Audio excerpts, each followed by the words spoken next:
তুই রামপুর থেকে পয়সা করতে আসছিস? আই সর্বনাশ!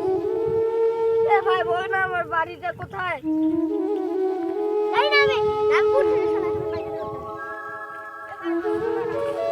চলে আসছি ওই রামপুরে যাই। ওই রামপুরে যাই? হ্যাঁ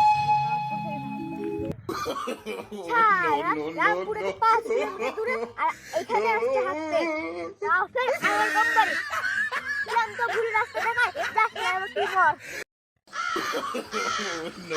বাবা বাঁচলাম এত দূর আমি হাঁটতে আসছি সারা হাগার ঘুরতে পারি রাস্তা দৌড়ে দৌড়ে তো বাঁচলাম আমি যাই এবার বাড়ি যাই